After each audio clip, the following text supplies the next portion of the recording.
Hey, everybody. Welcome to the TEConnect podcast. I'm John Martin. And I'm Dean Reverman. All right, Dean. Tech Bytes. Tech Bytes. 15. Yeah, baby. We've been doing a lot of those. Well, we got a lot of stuff to talk about. There's never an end No. to interesting topics in the world of tech and science. And Technology business, keeps innovation. advancing and society keeps advancing. Yeah. So we got some stuff we got to talk And about. I mean, and everybody desperately wants to know what our opinions on these topics are. This is true. This is true. So we might as well do it again. But you know what? As I think about what we're about to get into here, I don't have a lot of tech beefs. I made the claim that maybe I should come up with more beefs. Yeah. I've got a beef within one of mine, but other than that, I don't know. I need to do a better job on beefs. It's hard for us that are like tech guys though, that enjoy tech and get a kick out of it. To give tech a hard time. Yeah, exactly. I mean, I know there's things we do get beefy about when it Yes. comes to technology, Right. but doesn't mean we necessarily are ready to go out there and attack stuff on a regular basis. This is fair. But yes, to that point though, Yeah. because we did a tech beefs episode in the past, we should try to come up with another one. I got to make a separate list of beefs. Yeah, what's exactly. really annoying about some of this technology? Because Right. if I just sit and think about it, I think I could come up with a couple. Or something that you see that you just go, oh, come on. Come on, man. So- all right, so we have 6 more topics to dive into. We're going to talk about Yes. breakthrough technologies. Yep. We got a trilogy What? of visual capitalist articles. that Oh, we're gonna dig dude, into. nice. Yes. Because we love those cool little graphs and infographics they put together. we're guys. We're visual Yeah, type of people, exactly. right? Yeah. We're going to talk about LinkedIn for dating. Yes. Interesting. Scary. Yeah.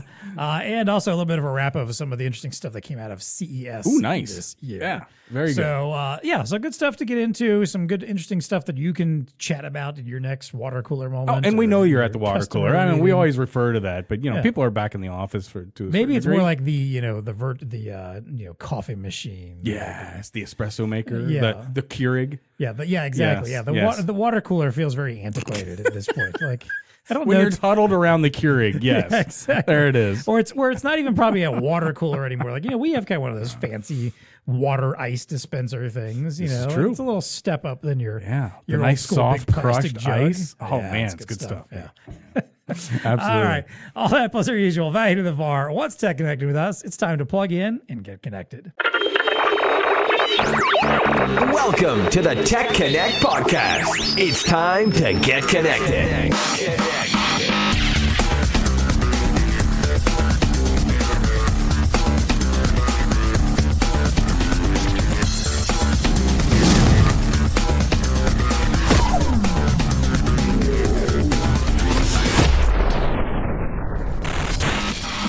All right, let's dive in. Dean, you've got the first article on our list here about Yep. MIT's 10 breakthrough technologies. Yes, sir. So MIT, they're a respected entity, Yeah, right? yes, they are. And when they put out their 10 breakthrough technologies for 2024, I'm like, I mean, they kind of know their stuff, maybe we should pay attention to what MIT thinks is going to be kind of the brass for this year. I don't know. Agreed. So Yeah, agreed.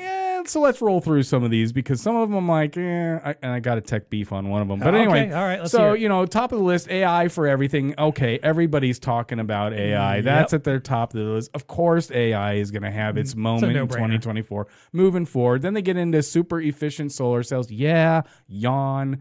Okay, solar cells are out there. Yes, I hope to get one on my house sooner rather than later. But whatever. It's not sexy technology. It's just Not sexy technology.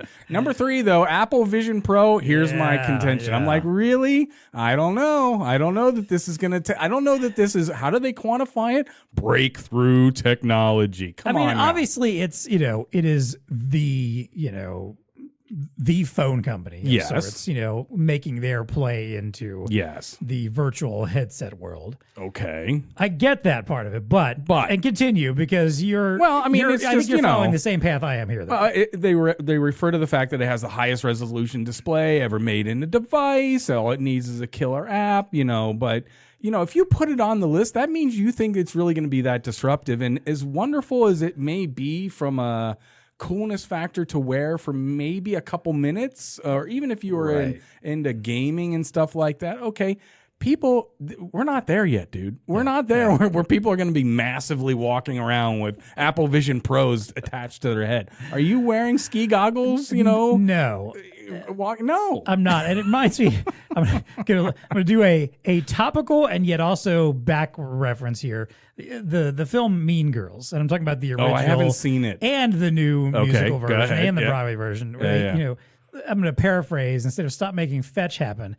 You know, do we need to stop making giant VR goggle headset things happen? Yes. Like, Yes. because everyone's and I'm not. I mean, I know that there's been a market for this stuff. It's out there, and people are buying these. My son's already like seen at some point. Like, Agreed. For gaming, it's very appropriate. right? And maybe that's and I That's think cool. that's it there. But they're yeah. trying to bridge the gap between Right. gaming and reality, and really, I don't know. And I saw this roll out, and of course, you and I both are big Apple people. Oh yeah, we're love my totally Apple bought stuff. into their ecosystem. Absolutely, no doubt about This it. is one of those that I don't know that I'm going to be on. One, the price point is a little ridiculous. Oh yeah. Two, I again just can't get over the hurdle of sticking this something over my face. I was doing a little bit of digging into this and just listening, reading up some of the stuff about this over the last few weeks, and I heard some interesting stuff from like people like press folks who were going to do reviews that got to go in and test it out. And one of the things they're pointing out is like Apple wouldn't let any of them take their own photographs. They were only allowed to have Apple take photographs that they would then be given them. And apparently one part of the reason why is because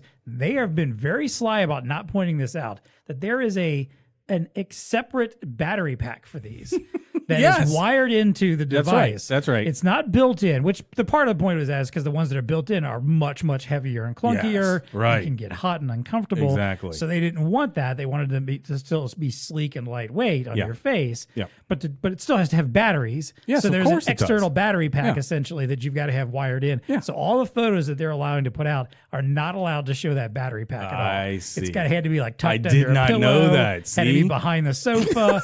You're not allowed to actually. And apparently, like even on Apple's site, like on the Apple Store site, like when you go there, if you go scroll through like the images, of You'll the never Pro, see the battery. There's one. Oh, There's like one that okay. just shows it independently. That shows the battery pack separate from the see. other photos and not in the context of I wearing gotcha. it too. I gotcha. So there I was gotcha. that, and a bunch of the reviews also pointed out that if you wear glasses, you basically have to take them off for the Pro to work. Like it's Right. and granted, I hate wearing stuff over my glasses anyway. Sure. And I get that this is something like it's close enough to your face that's probably not necessary. Wow.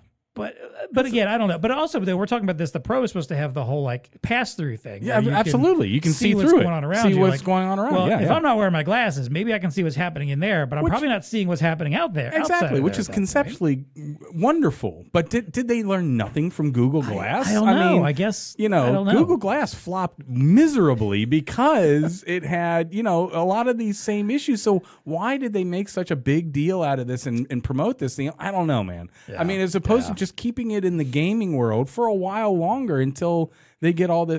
We're just not And we there. maybe we're not wrong there. about this. And If I'm proven wrong, okay, I will eat crow 5 years same from here, now. Same here. I just don't see it. And I happening. will say, like, I was, and this isn't actually going to be part of the CSS cover, the CES coverage I cover, but like there was some stuff in there about like glasses that are legitimate, look like your normal eyeglasses or sunglasses that will potentially have some of the inlay virtual stuff built into them. And that would be and a nice. I feel like that's like the closest, like, Yes. if there's a point someday where, and I don't know if I'm going to want this honestly, but if there's a point someday where you can tell me that I can get my standard eyeglasses, right.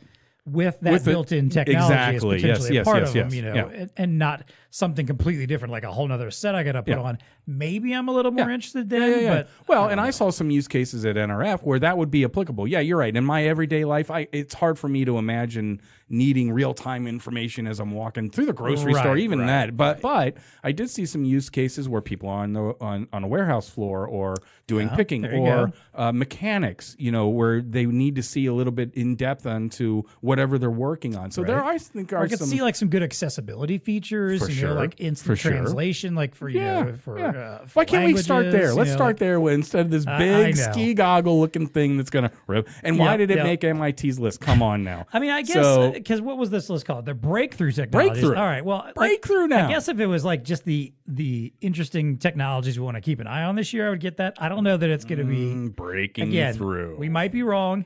And I guess if anyone can do it, it might be Apple. But I also feel like there's a colossal gamble going on There's here. a big gamble. So anyway, moving on. The other one that's kind of sad, they put weight loss drugs on their list. And, it's like, and they phrase it, the global rise in obesity has called for an epidemic by the World Health Organization. Medications like Wegovy and all these things now among the most powerful tools for patients and physicians. I don't know. I don't want to get into the commentary, but it's just sad that we need more drugs, in order to keep living. So I hate the fact that one's made the MIT technical review as being, again, right, breakthrough technology. So I will say, I know some people that have taken these and have been very successful with them. They very much do work. Oh, of course. And I know I'm not debating that at all. Right, but to your for point, everybody to be on it now. I know, and that's that. I hope it doesn't become that. I hope it doesn't become a thing where everybody feels like if you aren't on these, then you are. What are you doing? You're not the right kind of person. Exactly. And obviously, again, you get into an equity thing and who can afford this kind of stuff. Of course, right. But and it sounds like this suggests also there's been some evidence that there's some other health benefits that can come out of this stuff. This is one of those things I feel like what this particular type of drugs are doing might set us up for a future of some other interesting drugs that can very much help with increasing people's lifespans and helping tackle some really big, potential health problems in the future. It's weird that we're starting with weight loss.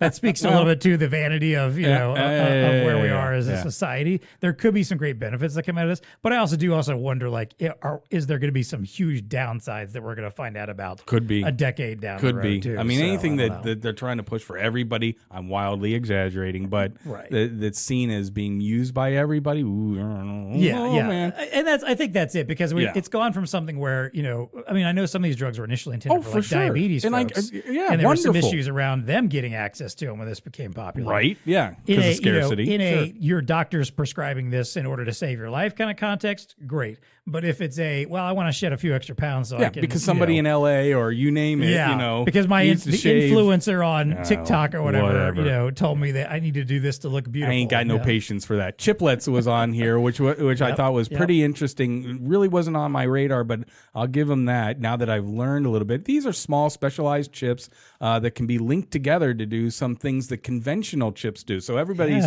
aware of the chip shortage out there, but apparently this is a slight twist on some technology that that engineering has brought out there. And if you're in the chips world, you had Moore's law kind of going for you, right? Where exponentially how much smaller can you get? Smaller, but they're kind of up against some walls now. Right. So I mean, unless we can leap into quantum computing, which has its all kinds of issues over there, stuff like this is going to maybe bridge the gap of these little chiplets. So I like the branding of the name too, chiplet. Just little chiplet. That is it perfectly tells you what you need to know about it. It's a smaller chip.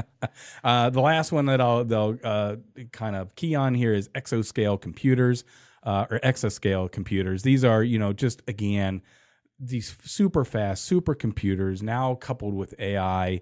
When you get into what kind of calculations they can do, when they can do exaflops worth of calculations, which by the way is 1 followed by 18 zeros. I mean, it's hard to get yourself around. I never heard of exaflop. I'd heard of teraflop, but I hadn't heard of exaflop. Exaflop. Yeah. It's like, the next whatever. Right. Great thing. So, some interesting things in there. Obviously we'll have this linked in the notes. Yes. You probably keyed on Twitter killers because I know you're anti-Twitter because of Elon, but and X. But my opinion there is it's really not going anywhere because there is no other platform like it. Yeah, it's not going to make as much money. But I have tried out Blue Sky, and have you tried it? Fairly similar. It's Blue Sky Threads. They mentioned. And I'll be honest, my beef with X, is the Elon of it all is obviously a big part of it, but honestly, I'm kind of done with a lot of the social media stuff. I'm with general. you. Yeah. So You mean the cesspool, right? So I created a Blue Sky account, and I will say, the interface is maybe not quite as great, but is fairly comparable to Twitter /X, whatever.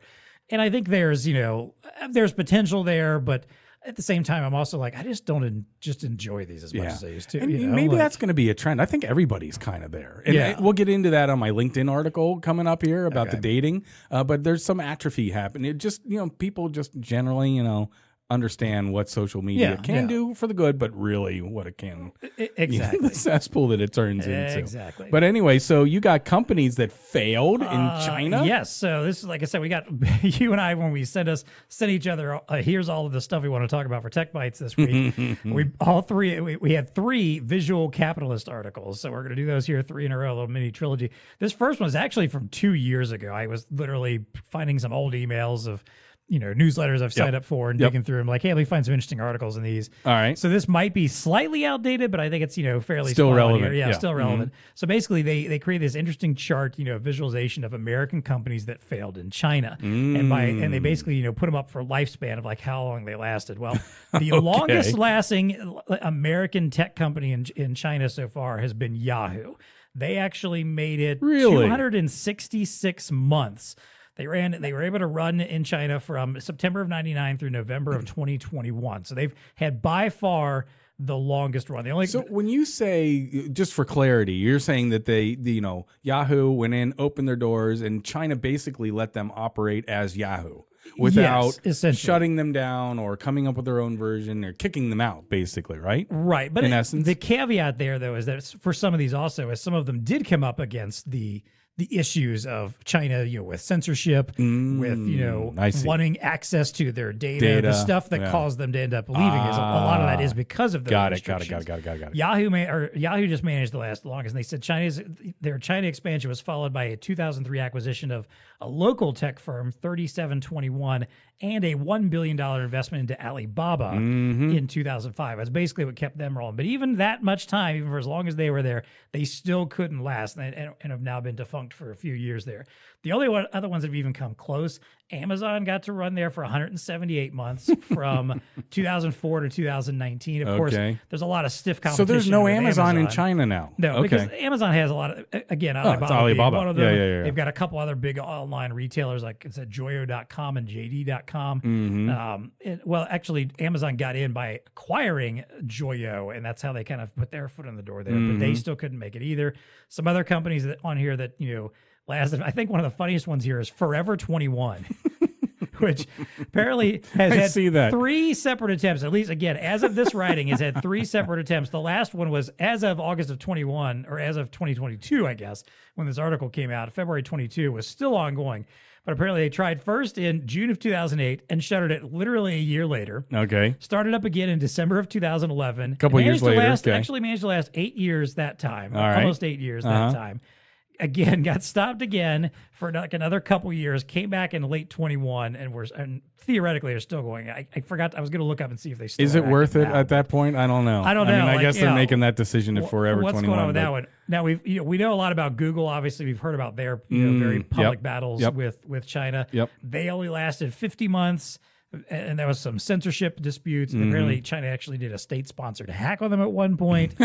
So all these companies that's not good for business. By the way, they keep trying and they just keep not making it. And I get it, obviously, because it's a massive market. Oh, sure, that's the goal, huge right? Market. And it reminds me of, like Hollywood has obviously done a lot to try to appease and be, viable in China. Yeah. But to the detriment, think that's going to turn someday? I think it will, because like some of the big studios like Disney and some of these others or whatever that, they have to basically do a lot of censoring and a lot of neutering of their properties and their films. Or flat out changing stuff. Right. But go ahead. And I think that's going to I think that's kind of what's maybe causing some issues with some of these big studios that are dealing with issues of like, well, we're not getting good content that really is as fleshed out and as, and speak to as many people as we should, because we have to tone it down in certain ways in order to address the international market. Yeah. And I get, again, I understand that that's a massive lot of money they potentially return their backs on. But at the same time, you got to reach a point where you go, is it really worth it? Yeah. When we're creating product that just isn't working for other audiences either, because we're not making product, because we're trying to make it fit in where China will allow us to be. Right. So that's right. Interesting infographic. Check it out. Yeah, see some other companies that had short runs. Well, I just didn't realize. I assumed for whatever reason that a lot of these companies were kind of operating in China. Yeah, I would have too. None of, a lot of these aren't. Like I said, I'd heard about the Google stuff and Amazon, but most of the others, I just had not even realized like that Groupon they'd had these problems. Or Home Depot, I guess, pulled out. Best Buy, of course. Macy's, no, not over there. So it's really curious. Now I'm wondering, like, what other manufacturers could they? Are they up against the same thing? You don't see any of them in here, but really, really fascinating. Anyway, that was definitely. A good stuff. So the other visual capital one was 50 years of video gaming industry revenues by platform. This was interesting. And I just love this eye candy because, so we're looking at gaming. Why over the last 50 years? Well, gaming really wasn't kind of around. Before 1970. In fact, it's cool because they've got a little chart in here that you can toggle through and see. Yeah. In 1970, revenues in billions of dollars in gaming, zero.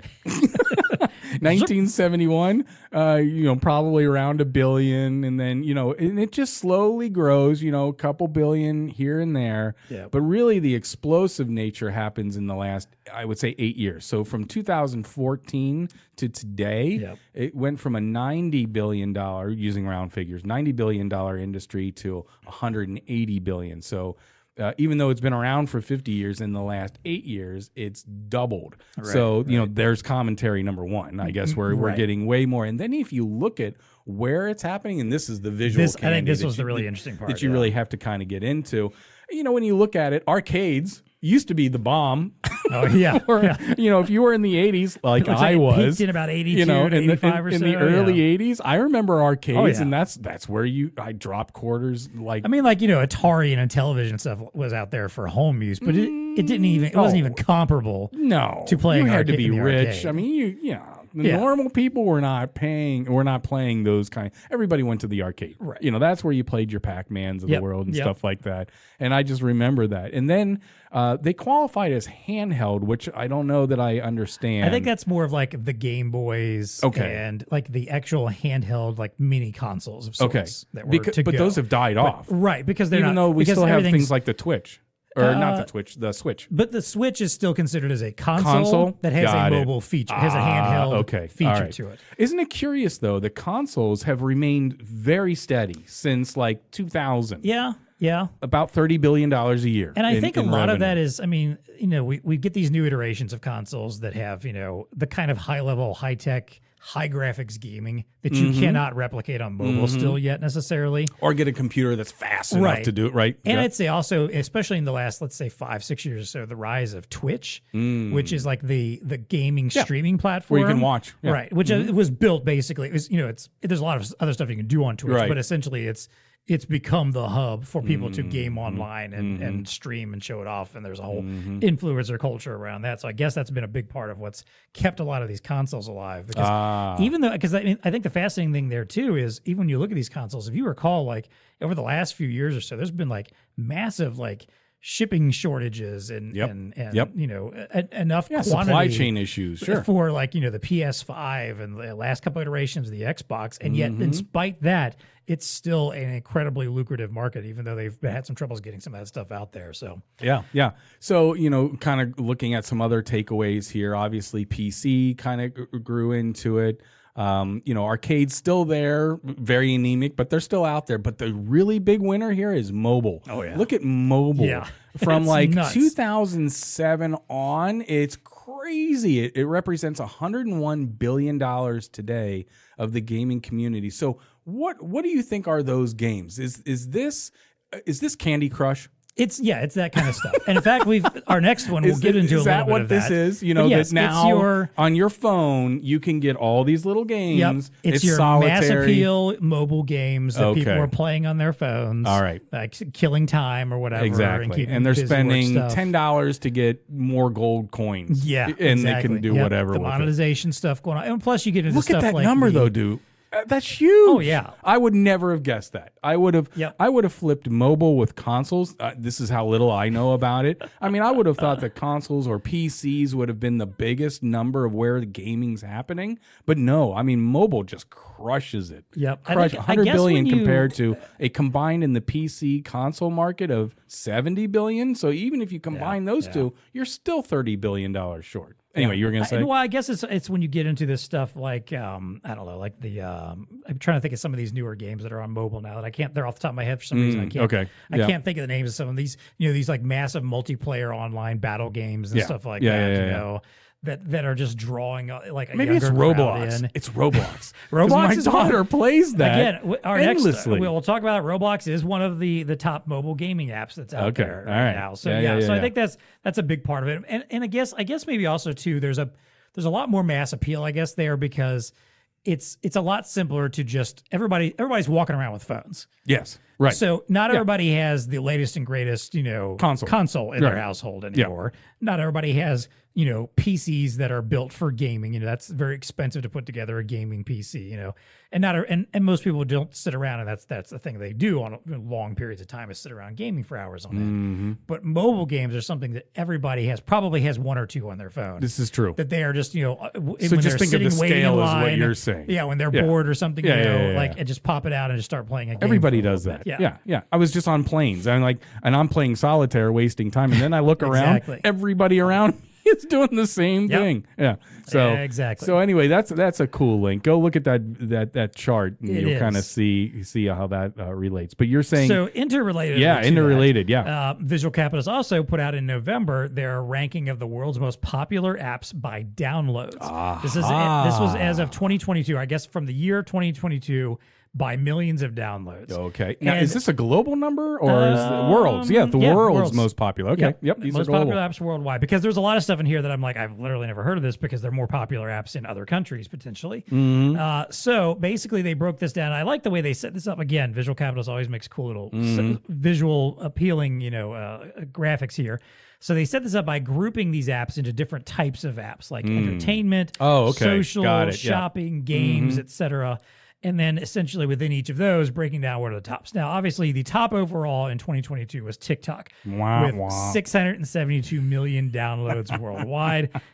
Your favorite antagonist. My favorite app. Right now. Of course. 672 million. Followed maybe not surprisingly, but sort of surprisingly by Instagram. Yeah. Which is still fairly basically popular. The same thing. Facebook, which I'm surprised. Very surprised. Granted, I guess, probably a few years back, Facebook would have been number one with a bullet for several years. Is this other countries? Maybe it's growing in other countries. That could be it because it's still like there's other countries where like there's just not access to some of the other social media platforms where Facebook is very new. And Facebook takes on a different purpose sometimes in other countries than it does here now, where it's a lot more about news and information and it's a much stronger way for people to stay connected. So maybe that's part. Same with like WhatsApp. Like WhatsApp has become a widely popular, app in a lot of other countries that don't have access to a lot of the other kinds of messaging apps. Or there may be like restrictions on what they can do over messages and, more government monitoring type stuff. And WhatsApp offers a way out of that. So those were by far the big four apps in 2022. After that, like I said, it's kind of interesting to see in some of the other realms, like in gaming, for instance, Subway Surfers is number one. A game that I had not heard of until my son found it on his little Amazon Fire tablet. Okay. And got so obsessed with playing it. Subway Surfers, that I had because like when you give a Fire tablet or whatever to a kid, like you can set parental restrictions on it and let them go. And I basically had to change his restrictions on there so he wasn't obsessively playing that game and getting frustrated by it. And it's one of those ridiculously simplistic runner games. Yeah, where you're just running and you just gotta move to grab. Well, it's coins like Mario Brothers, just in 3D and right. You're getting coins, you're jumping, you're not dying. Like you don't have to there's not much thought behind it. It's just a swipe left, swipe right, up, down from time to time. And he's fallen in love with those games. And again, so much so that I was like, I gotta put a little stop. It's like I don't mind him playing Mario on the Switch for a couple hours on end sometimes because at least I feel like there's a little more brain engagement and thought process going on there, to puzzle things out. Yeah. So that was interesting that stood out because it was a game that otherwise I would not have known about. Roblox is on that list. It was the third biggest gaming app in 22. Well, and then you get into stuff like like Spotify is a big one in the music side. On the shopping, Shein, which I feel like everybody talks about, but I've never seen anybody use. Warning for Amazon. Shein got 229 million downloads. Amazon, a paltry 195. I almost wonder if it's just because everybody already has Amazon, so there's less people that need to download it, whereas Shein's a newer app. You ever heard of Meesho? I've never heard of Meesho, Nope. Shopee, Flipkart. Never heard of any of those. And kind of going back to the gaming, by the way, just to show how detached I am from gaming, I only recognize 2 out of the 10, Roblox and Candy Crush. I, like you, had no idea about Subway Surfer. No. Stumble Guy? What's Stumble Guy? I don't know any of these. There's a FIFA Mobile. Like, okay, I know what FIFA games are. I know that. But none of the other ones I'd heard of there either. Yeah. But yeah, so some other interesting ones here.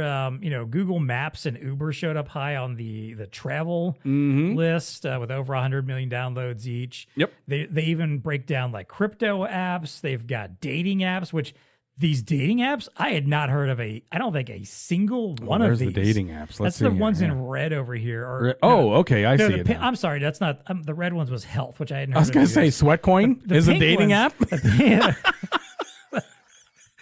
Oops. That very much could be.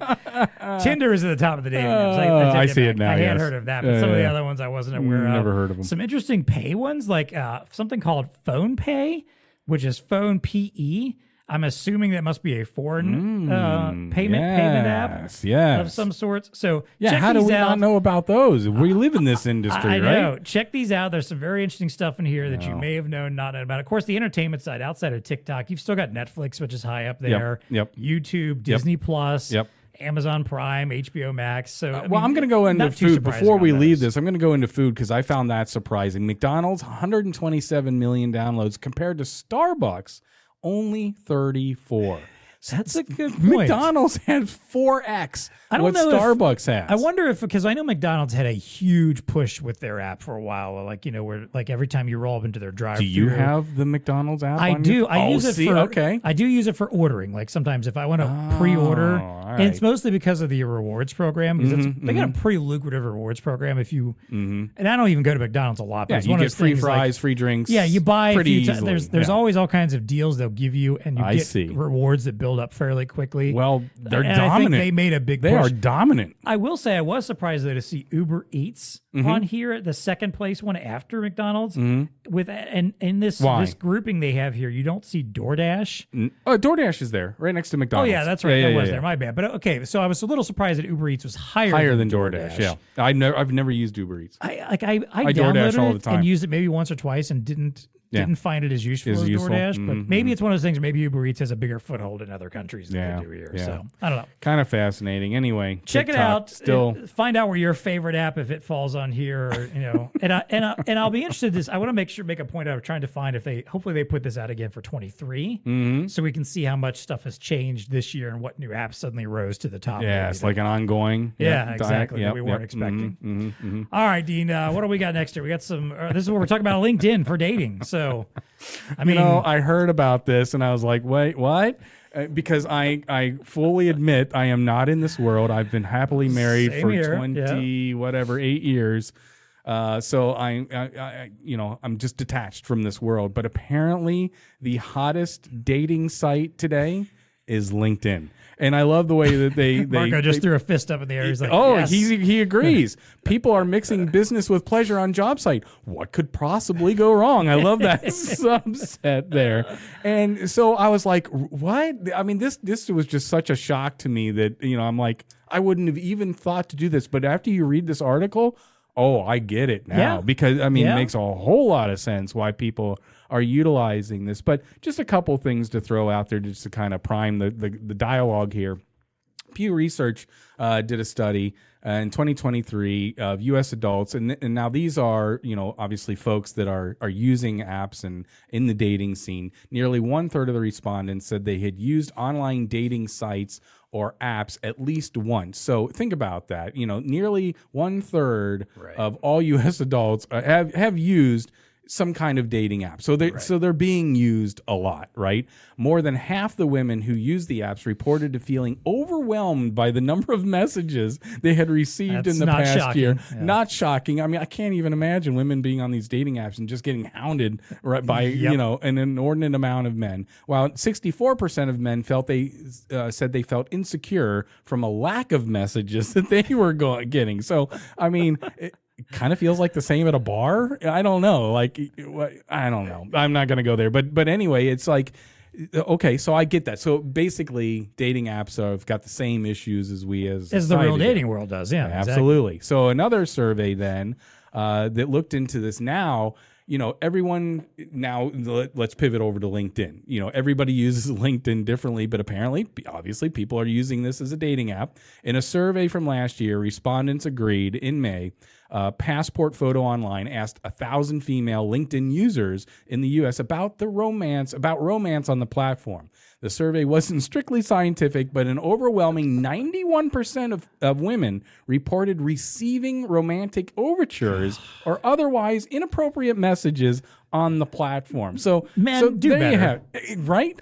Come on. 3/4 guys. said that one point or another, these unwanted advances drove them to limit their activity on the site. So I'm not shocked by this at all, but I'm also appalled that the number is that ridiculously high.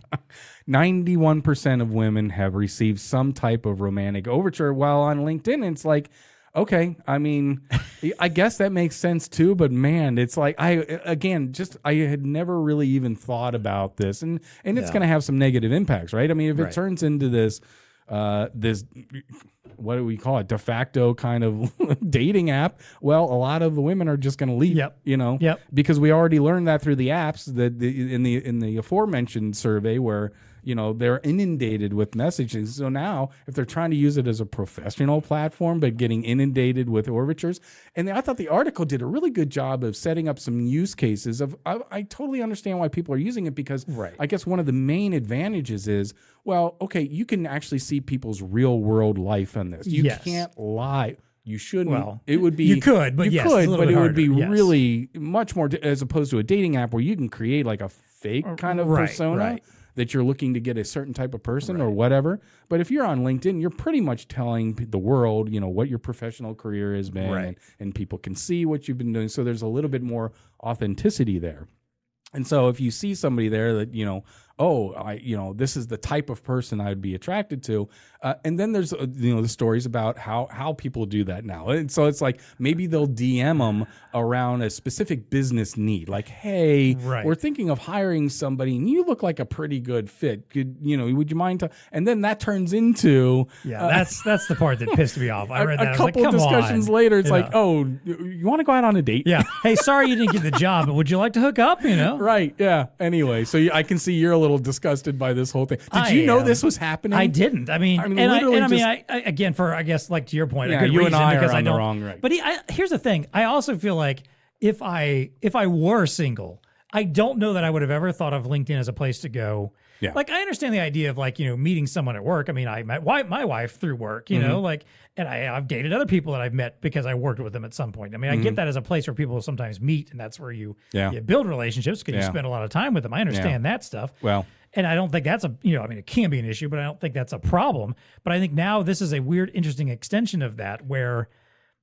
because again, I would assume most of what we're talking about here is not people necessarily using LinkedIn to date someone that they're already working with, but using it as a way to go hunt down other people, and find someone that they're interested in dating. And I think there's probably appropriate uses of this. I'm not saying this is a negative across the board, but I can see how this would go wildly wrong. Right.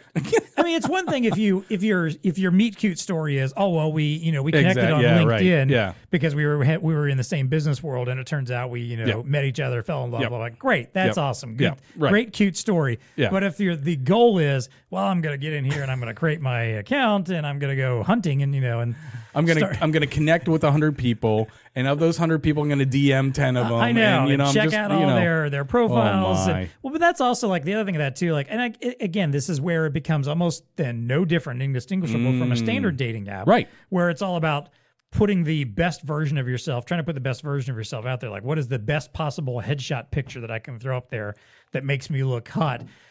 How can I change what my job title sounds like to make me sound like I'm a bigger deal and make more money than I actually do? Okay, you know? so it's going to start distorting that, right? Yeah, exactly. Yeah. Like, so that's where I'm like, are we going to reach this point where like stuff is ridiculously faked on LinkedIn, or like there's fake profiles, thus that killing are the out platform, there? Right?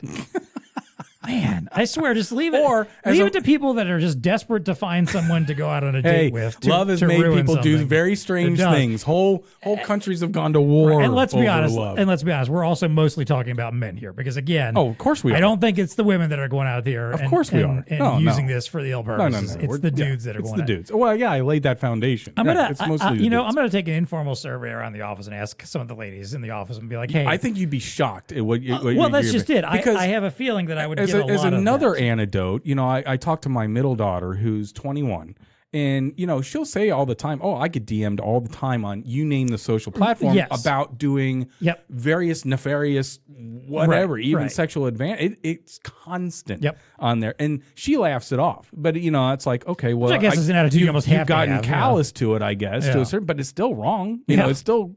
That's just me, and I don't live in. But then, like, because I feel that the problem with this then becomes too, like, this is where like a creep factor could set in, that because a lot of times, like, social media, most people, and especially I guess women on social media, that learn about this stuff, learn how to privatize their social media, learn to be cautious about what they're sharing, learn to be cautious about anything that could leave someone to find them or to track them down or whatever. LinkedIn, because of the nature of it, of being professional, the idea of like, hey, I need to be connected with people throughout my network to build opportunities. I need to show where I am, whether I'm attending a certain show. NRF we just had a few weeks back. Like stuff like that people are talking about where they're going to be. Well, imagine if you're someone who's wanting to use this for nefarious purposes, or to try to find someone that you could. I'm going to put date in heavy quotes, because let's be honest, that's not the goal probably of a lot of these guys. Right. Like, if that's the case, then they're on there scrolling through their posts going like, all right, I know that she's going to be at this show next week. I'm going to be at that show too, and I'm going to see if I can find her, like, and again, I would imagine, I would guarantee that there are women that occurs. They've got a booth set up at a show, and some guy shows up, and he's just wanting to see if he can get her out for some drinks or something afterwards. Man. Wow. Yeah, see? Do better. You got the mind of a devious soul. There it is. Anyway, let's shift over. So who knew? Probably the whole world knew, but you and I, it was enlightening to read about that. So we're going to go over to CES now. Yes. So obviously, this is one of those shows, by the way, I want to get to some of these. Same here, man. Yeah. Like this is always one of the coolest tech shows in the world. So the Consumer Electronics Show, big deal every year, where there's always like interesting new outside the box technology that's being demonstrated, some of which eventually may actually make into your hands, some of which is just high concept stuff that you will never ever actually see. But it's still got a cool factor. Exactly. Yeah. So I love every year, like every time I hear the shows, I'm like, oh, I got to do a wrap up of this and talk about it. So like a couple articles I'll put in the show notes of some of the wrap ups, and I would love to hear folks find other interesting things that came out of it. But a few things I wanted to point out. One, I'm always fascinated by the concept cars because they almost never come to fruition. But I'm always looking at them like, man, that's cool. And a couple of them that stood out to me in this one this year. One is BMW put out a talking color changing car. And they equated it to, and not only did they equate it to, but on stage, they actually rolled it out next to Kit from Knight Rider, one of my all-time favorite vehicle in pop culture. Absolutely. The music, the cool look of the car, the little red thing on the front, and what was that guy's voice? He's I cannot remember British. his name, William something or other. Like they did the voice of the car, like just a classic. Loved it. And they also rolled out Herbie, the love. Oh, Herbie! I see Herbie in the picture. Yeah, okay. So basically, BMW has created a car that does have its own responsive talking, AI built into it or whatever that talk to people, and the color changing technology, which is something that actually has been at CES a few times over the last few years. Yes, where you can e-ink technology. You can customize the color of your car there too. So that one was neat. Hyundai also put out a new, I feel like every year they always got some kind of concept car. They threw out a new concept car called, where was theirs at? It's at the bottom of my list. Steering tech? Is it the Hyundai steering that was tech? cool. No, I'm sorry. It wasn't Hyundai. It was Honda. Oh, Honda. The Honda Zero Series Saloon, which is one of those ones that just has that cool new futuristic concept car look, where even like the rims look like diamonds or something on the thing. Yeah. It's got a transparent canopy, center-facing bench seats. So there was those. The other car thing was Hisense, which showed a projector car concept. Which now Hisense isn't a company that makes cars, but they were showing in-car TV technology where you could basically have like full screen video walls in your car and on the I saw that on the LG one too, but go ahead. Yeah, it's like it's all this stuff where I'm like, again, this all sounds great. Why do we need to look at displays in our car? There's windows. It's all this stuff that sounds great here? as long as the entire world is on these self-driving cars. Then I'll feel comfortable watching a television and watching a movie or something in mine. Fair enough. So there was the car stuff. The only other things that really stood out to me on this too, this one is one of my favorite things that I really hope happens. Self-service airport screening. Oh, I was going to pause on that one too. And especially for you, I'm sure as someone who's just done a lot of traveling, has a lot more to come. I want this. Imagine not having to stand in the lines. No. I mean, you might have lines for the pods, but at least when you get there, not having to wait for that person that is flying for the first time and doesn't know they need to take off shoes. Doesn't know what does belong or not belong in their bag. Doesn't know how to walk through the security detector or whatever. Is just gumming up the works. Everybody instead would get their own little pod that they'd go sit down. Yep. It would have all the scanning stuff. They would put your luggage in to get that scanned. Yep. It would self-scan your body, ask Move questions, along efficiently. Yes. check your ID. Yeah. You're done. You go on. You're not. Again, maybe you wait in a line to get to the pod, but you're not waiting in line for people to figure out how to get through security. Yes. Because for those of us that do fly or frequently, we the need getting this. through security part of things with the other people that aren't frequent flyers is probably the most aggravating part sometimes of that process. 100%. I'll give you the anecdote. I was just coming back, and there was this lovely family in front of us, a young couple with 5 kids under the age of 6. Man. And it started off wonderfully. They had them contained. It was all wonderful until they got up to the belt where they had to start taking everything off and putting everything on the belt.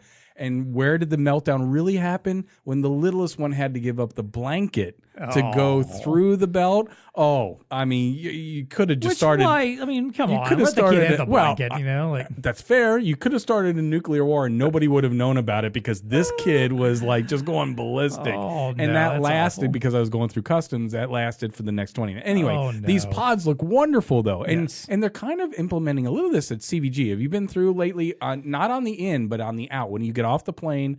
And now they're funneling everybody. You walk through 3 glass doors, basically. I was like, is this for the customs? Like when you're coming in? No. This is anybody. You walk through 3 glass doors, and I think they're doing it as a security. They used to have literally the red tape on the floor. You cannot cross back. Right. Once you cross this line, you can't go back. Right there. And every airport's got it when you're kind of walking out of the facility. Well, now they've got these doors where it's taking your picture and all that good stuff as you leave. But anyway, I love this concept. Can we have this now, please? I know. I'm ready for that one. That was the one tech on here that I was like, man, if you can get this sooner than later, I'd be happy with that. The other 2 that stood out to me, this one's interesting. The iPhone case with a built-in keyboard, a physical keyboard. Not a bad idea. It's not a bad idea. Because they call it the love letter to old school BlackBerry fans. It's called Click. It's from Clicks Technology. It's a $139 though iPhone keyboard case. That basically you plug it in around. It's got the case around the phone, but then the bottom part basically extends out with a little touch keyboard that actually has the physical keys on it. Yep. I kind of get it in a way though because I feel like typing on an iPhone is harder than ever for some reason. Yep. Like it's like I can just go try to type the most basic thing and somehow it's still wrong every time. Even when I'm then it staring at the autocorrects to the completely wrong word. Exactly. So I thought I'm like, hey, you know what? That's not a terrible idea. I don't know that I would want it because I don't know if I want something that makes my phone that much bigger, but interesting accessory. And then the last one, which actually Shane Mishler mentioned on our last episode, the Samsung Bali, which is a little ball thing that moves around. It's a rolling companion that kind of operates as kind of like an in-home assistant. But it actually moves around and can project stuff on walls for you. So it can project if you wanted to watch something. I see you as having one of these someday. I kind of dig this. I've not been one for the virtual assistant thing. Like I don't have an Echo. Well, he kind of sold me on the Alexa security aspect too, because this thing can it's just. I heard a noise. Monitor your home while you're going to go over there. Yeah, I kind of like that. Or when I'm on the road and I leave the family behind. I'd love to have something kind of rolling around saying, "Hey, who are you?" Exactly. Yeah. So I thought it was kind of neat. I was like, like he had mentioned it. I hadn't seen it, and I saw it in this. I was like, I'm kind of intrigued just looking at this thing. And it's a cute little form factor, which is the kind of thing that people dig sometimes when their tech is also kind of cute and looks like it could be like an extension of a family pet kind of thing. So the only one I'll call out, and we can drop the topic, is there are these rings. I'm starting to see some of these stylish rings, and now these have technology in them. Not just the monitoring your health, which is kind of a short putt, I guess. Yeah. But now, just with a ring, like I'm referring to my wedding ring right now, but of that size, now you can actually start doing things like controlling lights and TVs in your home and things of that nature. So. Right. Talk about a wearable. Well, okay, stylish ring now that I can do all those things with. That might be actually a technology that starts taking off a little bit. I could see that happening. I could see that too. I did find that in the worlds of projected cars that really aren't going to go anywhere, I can see a stylish ring that actually has a little bit of utility to it. Yeah, I can see that catching on. I concur. Anyway, good stuff, man. Good stuff. I agree. Good stuff. All right. Well, hey, there we go. We got through some more tech bites. As always, go to the show notes and you can find links to all of this stuff we've talked about. Lots of good links. And hey, as always, we want to hear from you. Yep. Your tech bites. Yep. I feel like I put this call out all the time. No one's ever sent me a tech bite yet. And I don't know why. Well, it's simple easy. As like, hey, I came across this interesting article. I want to hear what you guys think about it. Send that stuff into us. We would I'd love to get those. And granted, Dean and I don't really have a harder time, I think, finding these particular topics to riff on, but we'd love to riff on something that is of interest to you as well. So don't hesitate to do that. As always, please like our show, subscribe, share our show with someone else that you think might be interested in it and want to like and subscribe. Help us grow the audience. That's right. Leave us a review, leave a comment on our YouTube page, whatever it is. Reach out to us. Let us know you're out there. Tell us what you think of the show. We'd like to hear from you. Of course, again, like I said, if you've got those ideas for tech bites or anything else, any other topics you want to hear us get into, any guests you want us to talk to on the show, do not hesitate to reach out. You can always find us. You can email us. That's TEConnect, TEConnect at BlueStarInc.com. I almost forgot the email address there for a second. You can also stay connected with us on LinkedIn. That's at BlueStar Inc. on LinkedIn. All right, let's wrap things up today with what's TEConnecting with you. All right, fair enough. As if we didn't have enough topics to talk about. Let's do maybe a little briefer version of a topic as something that was TEConnecting with you. And I'm going to go kind of light this time around. Would you agree that people can do great things if they just band together? That's typically the case. I mean, actually, they can also do awful things when they band together sometimes. But I'm trying to be positive here, right? We can do good things. Well, here's one for you. Park City, Utah. Back in October, breaks the world record for the longest ski shot. Okay, so what is a ski shot? You're probably asking yourself right now. Okay. I am. Well, so what people do is you put shot glasses on a ski, and you make this huge line. They made the world record for this, and you fill obviously the shot glasses with a shot, and then everybody drinks at the same time. You had 500 pairs of skis that brought together 1,700 people at one time, and I don't know how long this thing was, whatever the length of 500 skis are. If you look at the pictures, it's like city blocks of people doing this. I'm sorry, they had 1,363 participants that lined up, and everybody at the same time tilted the ski and did this great ski shot and broke a world record. See, people can do good things together when they put their mind to I don't know if this really illustrated the point you were trying to go for there, but hey, no. You don't have to overthink this. I guess not. Because there was a lot of planning that went into this. The article will argue that, this was months of planning for a 2-second shot with 1,300 people. I mean, think about it. You got to screw together all these 500 skis. You got to glue on the shots, and then game day, you gotta pour all these shots down. I've never done it either, but do you know the conceptually, if you go to some of these places like, the ski lodges and stuff like that, you can buy the idea. a ski, and you got shots on a ski. There you go. So that's what's TEConnecting with me, is that people can do good stuff. All right. I mean, I'd like to think of what else they could have potentially done with that kind of time and effort, but Hey, you got to blow off steam a little bit. Whatever. Whatever. Taking a shot is as good as anything. There it is. What's TEConnecting with you? I'm actually going to make a podcast recommendation this week. Hey, all right. And when you're done listening to us, obviously, Yes. and all the back episodes and anything you've ever missed. All right. Highly, and if you're thinking to yourself, like, man, I don't need another podcast. I listened to too many already. Well, this one is a mere 12 episodes. Ooh. At least for like a now. series. They might Okay. do more in the future, but it's only 12 episodes. It's called Strike Force 5. Okay. Now, this podcast is bringing together 5 brilliant minds from late night television. So Okay. it is Seth Meyers, John Oliver, Jimmy Fallon, Jimmy Kimmel, and Stephen Colbert. The 5 of them basically teamed up during the writer's strike because they were all off the air during the right. writer's Yeah, strike, yeah, and they're they let their teams go on strike, whatever, the writers and stuff, everything. But they wanted to also still raise money for them and help them out. They're like, hey, you guys do great work for us. We're not going to be on the air in solidarity with you, but we also know that being off work is difficult for you. Sure. So we're going to help raise some money for you. So they created this podcast, got some big sponsorships like Ryan Reynolds and some of his companies, George Clooney's Aviation Gin or whatever, or one of his brands or whatever. Pepsi, I think, and sponsored it too. And all the money they sent straight to their staffs to help cover their expenses during the strike. So basically, it is exactly what you would hope it would be, which is 5 funny people getting together and just riffing on random topics. Oh, okay. And just having a good time. Yeah. They just, like, their 12th episode was, I guess, maybe a month or so back. They kept it going for like maybe another month after the strike ended, basically. Okay. Yeah. And kept doing a few more episodes. But every single episode, a different one of them kind of takes lead as like the main host. Okay. Yeah. And then and they just have various stuff they decide to talk about. Some of it's about the business, some of it's about, like, their first guest, how they got into the business. There's a couple of probably the 2 best episodes are the ones where they let Jimmy Fallon take control, which for some reason Fallon comes off as kind of the boob of the group.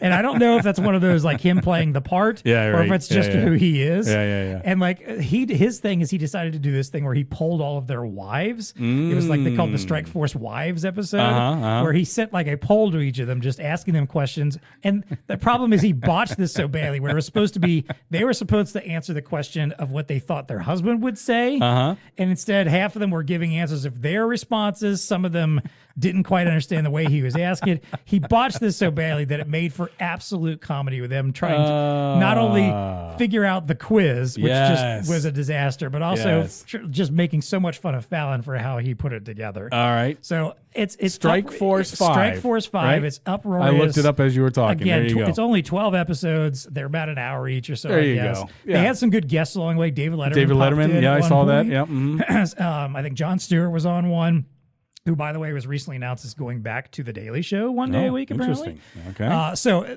fun stuff, lots of fun guests, lots of insider stuff. And again, I'm not lying. This is one of those things. I don't watch a lot of these guys on late night because I just don't stay up late to watch these shows. Neither, right. I'm a John Oliver devotee, but that's about it.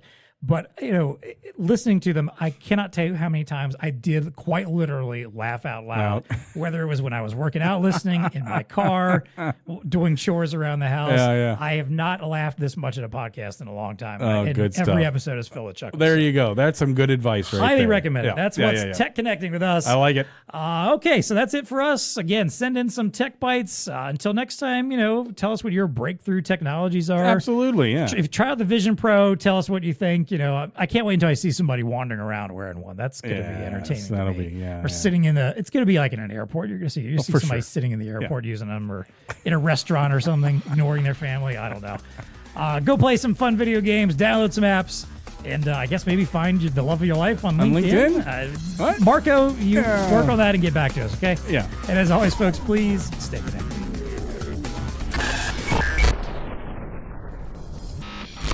The TEConnect podcast is brought to you by ELO and the 7-inch ELO Pay integrated payment POS system. Wow. I'm not going to say that 10 times No, fast. please. Right. I mean, it sounds awesome. It really is awesome, but it's a little Tongue twister. a little bit of a tongue twister. Yes. ELO Pay packs all the power you need to run your point of sale. complete with a 7-inch HD touch display, integrated payment, Android 12 OS, and a Qualcomm SD660 processor. The compact enterprise-grade terminal delivers the modularity, one of our favorite Love that modularity. that merchants require. You can dock it on a printer stand. Yep. You can place it on the counter. You can integrate it into the Z70 stand. Yep. EloPay offers comprehensive payment services as well that enable merchants to process transactions with confidence. With access to multiple payment applications, end-to-end encryption, secure tokenization, robust terminal management services, and easy-to-use APIs for quick integration, merchants can get started quickly and securely, allowing their customers to do my favorite new TikTok dance, dip, tap, and swipe those physical cards or go contactless. We really should record a YouTube short of us figuring out what a dip, tap, swipe Yes, looks like.